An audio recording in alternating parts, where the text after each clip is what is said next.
सायन धारावी येथील पुलाचं पाडकाम केल्याप्रकरणी मुंबईत मनसेच्या वतीने आंदोलन करण्यात आलं। नव्याने बांधण्यात आलेल्या पुलावर होणाऱ्या गर्दीच्या विरोधात मनसे आक्रमक झाले। या पुलावर गर्दी होत असल्याने सध्याची परिस्थिती अतिशय भयावह आहे। या परिस्थितीमध्ये मार्ग काढत पालकांना लहान मुलांना घेऊन शाळेमध्ये जावं लागते असा आरोप मनसेच्या वतीने केला।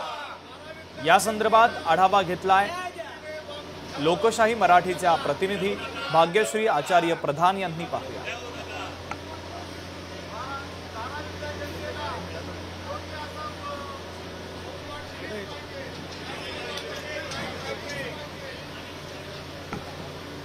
मनसे आज इथे आंदोलन करते।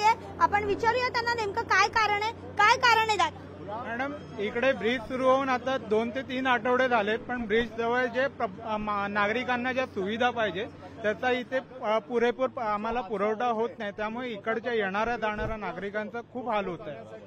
काल इकडे एवढी परिस्थिती झाली की अक्षरशः चेंगराचेंगरी व्हायला लागली।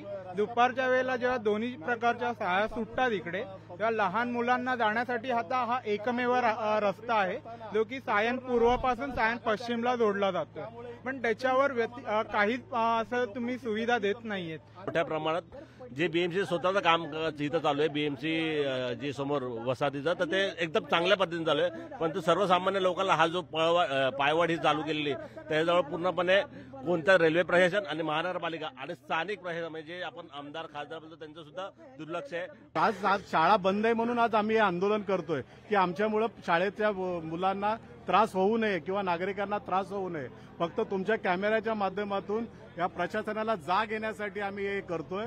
जर त्या 8 दिवसाच्या आत जर यांनी आमच्या मागण्या पूर्ण नाही केल्या तर तीव्र स्वरूपाचं आंदोलन आम्ही या धारावीकरांसाठी करू। व्हिडिओ जर्नलिस्ट विनीत पेडणेकरसह मी भाग्यश्री प्रधान आचार्य, लोकशाही न्यूज, मुंबई। लोकशाही मराठी ऐका, पहा, जागरूक रहा।